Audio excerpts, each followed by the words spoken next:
Hey guys, we meet again, but this time we are here to celebrate the great Indian feminist and poetess Kamla Das. But before we begin, we have this inspiring message for all of you. Hello, friends. As you know, the Punjab University Alumni Association wishes to recognize talent in every field. Through these videos, we are going to celebrate the talent of these authors. It is our humble tribute to them. It's a modest attempt to cover as many as we can. We are all homebound within the four walls of our home. We try to gather as many experiences as we can from the world outside. I'm truly grateful to Mansi, who is an alumna of the Department of English, for agreeing to our request to create these videos for us. The very first video is based on the life and work of Kamla Das, one of the foremost women Indian writers in English. I hope you will all enjoy the empowering lessons of her life and writing. So let's live on, let's learn on. So we'll begin with this beautiful poem called The Old Playhouse by Kamla Das that raises some important issues like marital rape, something that our society does not even dare to talk about. So let's begin with the poem. You planned to tame a swallow, to hold her in the long summer of your love, so that she would forget not the raw seasons alone and the homes left behind, but also her nature, her urge to fly, and the endless pathways of the sky. It was not to gather the knowledge of yet another man that I came to you, but to learn what I was, and by learning, to learn to grow. But every lesson you gave me was about yourself. You dribbled spittle into my mouth, you poured yourself into every nook and cranny. You warmed my poor lust with your bittersweet juices. You called me wife. I was taught to break saccharine into your tea and to offer you the vitamins at the right moment. Cowering beneath your monstrous ego, I ate the magic loaf and became a dove. I lost my will and reason to all your questions. I mumbled incoherent replies. The summer begins to boil. I remember the rudder breezes of the fall and the smoke from the burning leaves. Your room is always lit by artificial lights, your doors always shut. Even the air conditioner helps so little. All pervasive is the male scent of your breath. Even the cut flowers in the vases smell of human sweat. There is no more singing, no more dance. My mind is an old playhouse with all its lights put out. The strong man's technique is always the same. The strong man's technique is always the same. He serves his love in lethal doses. For love, for love is Narcissus at the water's edge.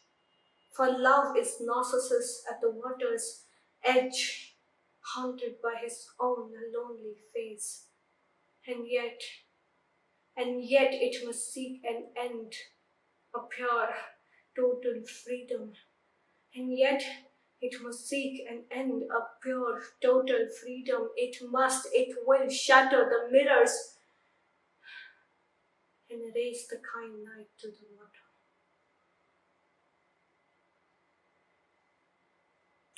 Thank you so much. Alright, so now I'm going to read out this excerpt from this beautiful story called A Little Kitten by Kamla Das, which is based on marital infidelity. Here it goes. When they had finally settled themselves down after weeks of honeymooning in a small flat at Dada, she told her husband that she felt miserable and lonely from 8 in the morning to 6 in the evening, while he worked in his insurance firm at the heart of the city. If only you could get me a pet, she murmured, nestling closer to his chest. A little kitten. Even a kitten would be such a comfort. And he threw back his head and laughed. What a sweet and innocent creature he had married. He tickled her until she rolled over on their double bed and screamed out for mercy. You're killing me. Please stop. Please stop. Then he began to lick her toes, mumbling, You see, I am your kitten. I am your little kitten. After 3 months of order, they began to quarrel. Nothing very serious, of course, just a few probing queries regarding his relationship with Miss Notker, his secretary, and his mysterious silences that would last for hours. Speak to me. I cannot bear these silences.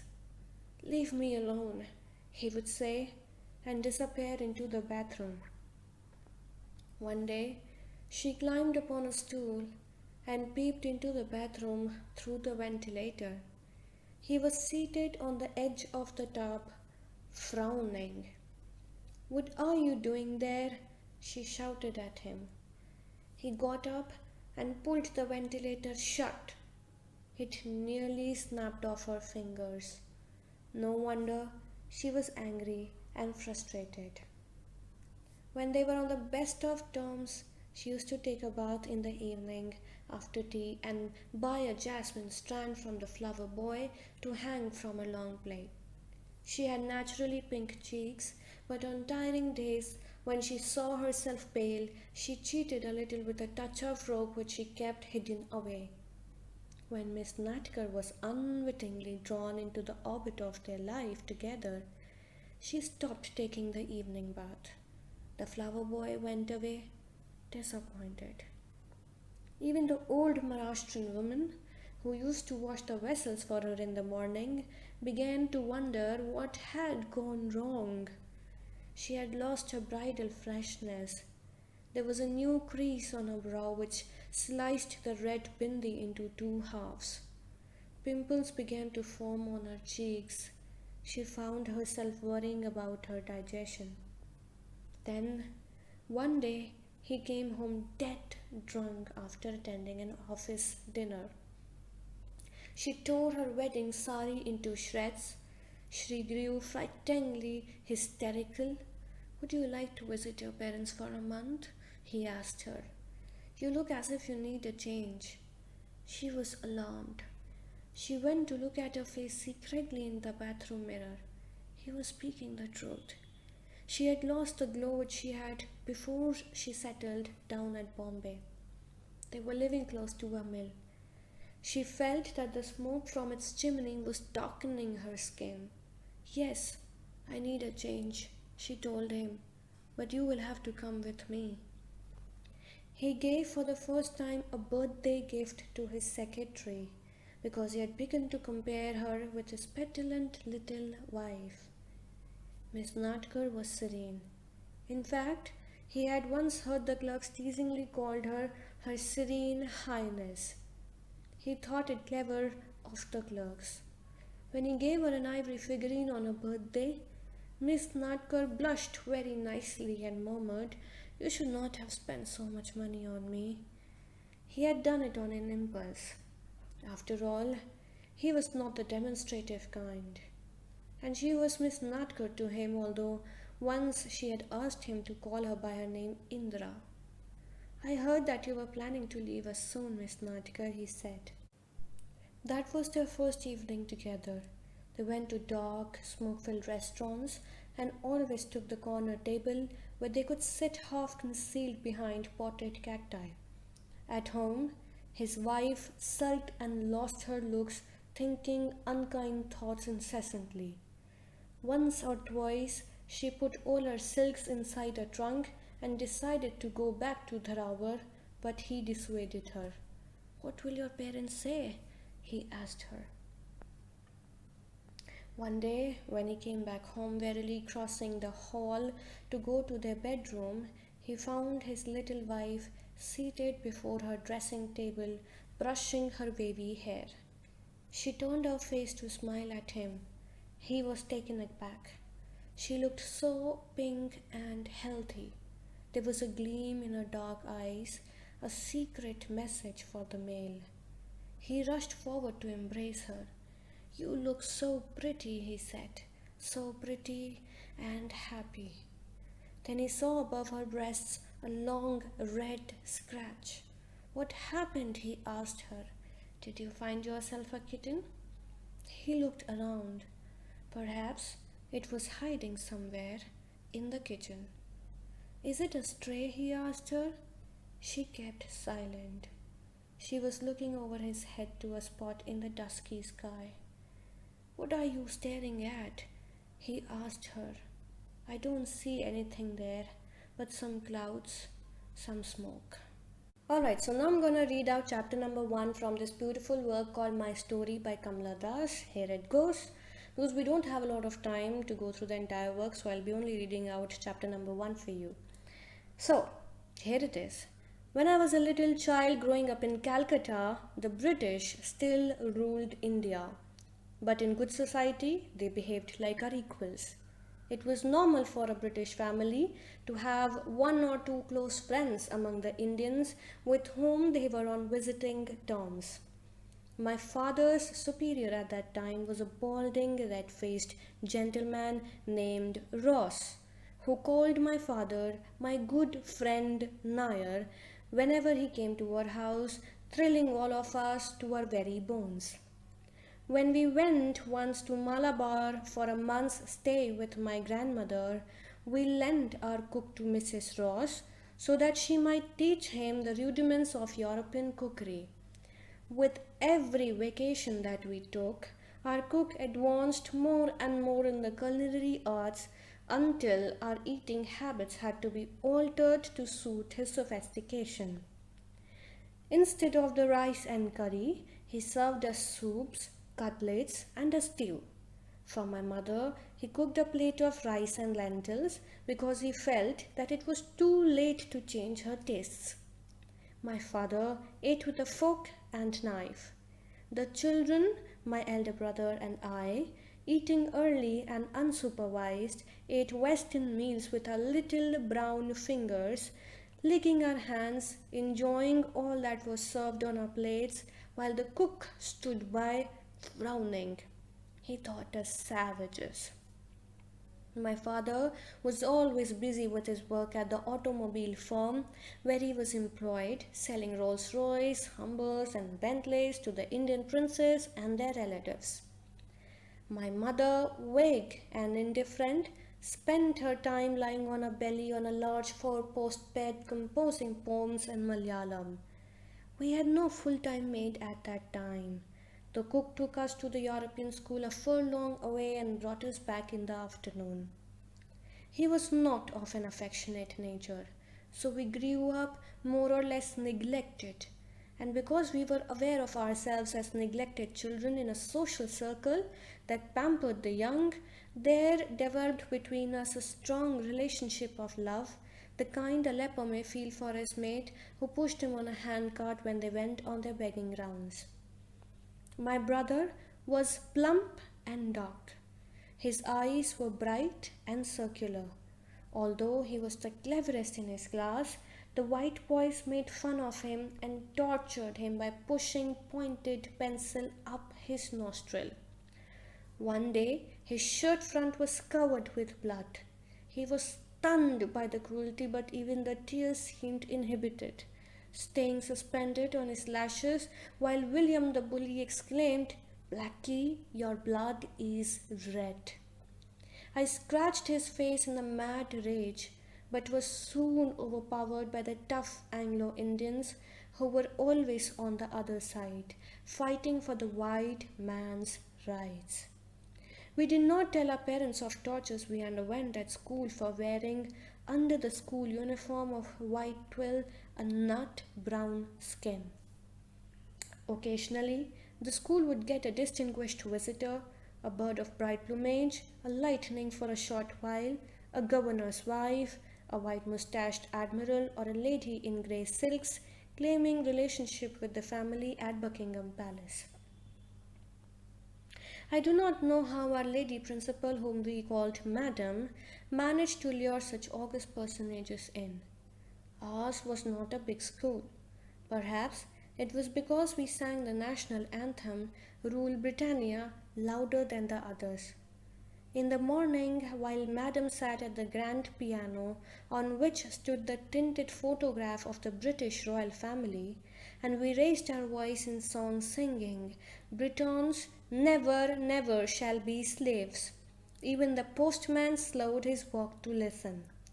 King George VI, God save his soul, used to wink at us from the gilt frame as though he knew that the British were singing in India their swan song. Shirley Temple was the rage then with her golden ringlets and her toothy smile. All the little girls copied her. Our school hung her picture on the wall behind the piano. We had in my class another Shirley, a Scot with pink cheeks and yellow ringlets. When the dignitaries arrived, it was always Shirley who carried up the bouquet. Once she was asked to read a poem that I had composed, and when the visitor asked who wrote it, our principal said, Shirley, of course, she's a combination of beauty and brains. And then there was from the governor's wife a special kiss. What a bright little moped, she said.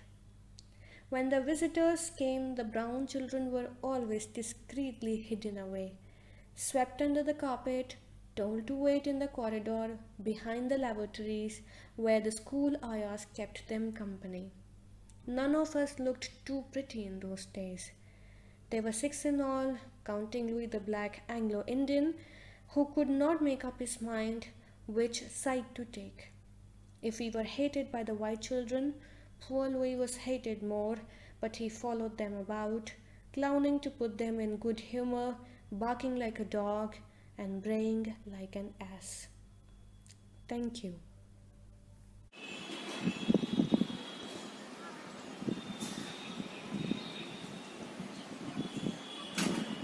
Morning.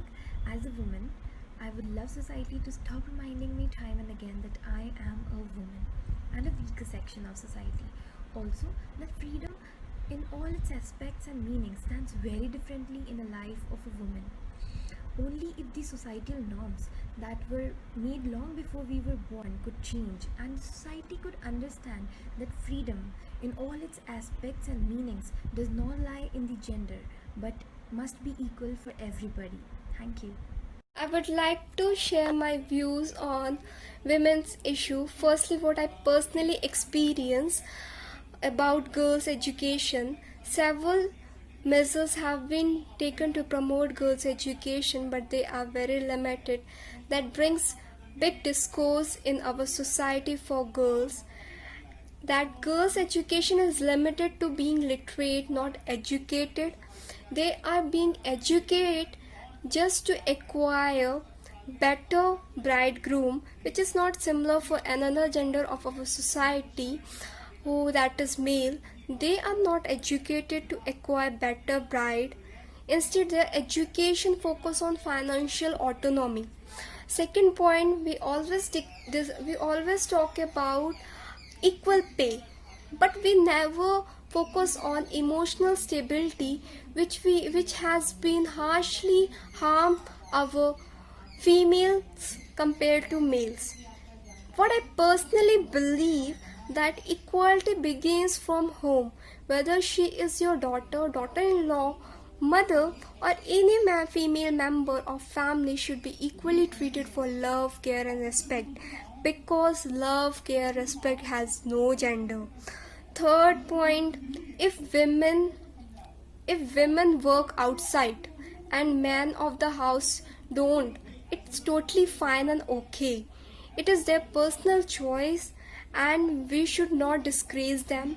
We should respect their choice.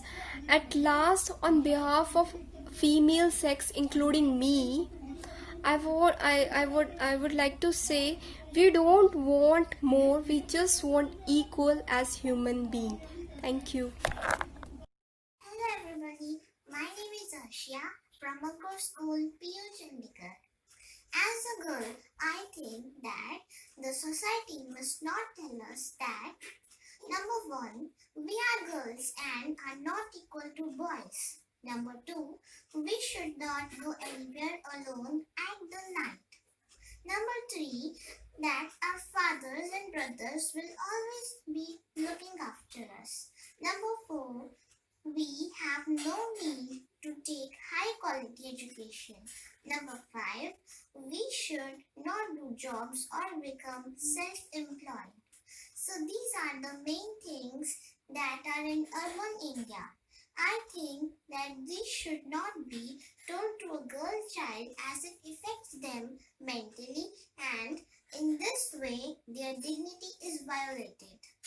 In India, 50% of the girls are being treated like this, and if we will bring change in this, we would help many in their lives. Thank you. Perhaps, as normal as it may sound, I want society to stop telling me to adhere to the timeline. I want society to stop labeling me as Miss or Mrs. because this shouldn't matter to them. I want society to stop asking me to complete my education by a certain age. I want society to let me be. I want society to stop asking me to settle up because apparently no matter how much rich I am, a car I have, I'll be only settled when I'm married. I want society to let me be. I should be the one who decide what I want, not the society. Hello everyone, I am Arushi Joshi, a student of Ankur School, PU Chandigarh, and today I am going to raise women's voice in my video. Till today, women are harassed physically, emotionally, mentally, and socially. They are not given equal opportunities as men in today's orthodox societies. All the things which hurt the dignity of women should be discouraged. And I say that it should be abolished from not only the Indian society but globally. In addition to this, women should be given more political importance to make their efforts for the upliftment of other females to have a better environment in their lives. We all have to do collective efforts to bring these prejudices against women to an end. Hey, we are girls, we women, we ladies, call us anything you like. But the only thing that we want to say is that we are not the puppets in hands of men. We want all of you to respect us, respect our work, and then only then, not only India will progress, but the whole world will reach a new height. Thank you. I'm 25 years old and society thinks that I'm eligible for marriage. According to them, 25-26 is a perfect age for making a girl married, as after 26 her beauty fades away and before 30 she must give birth to a child.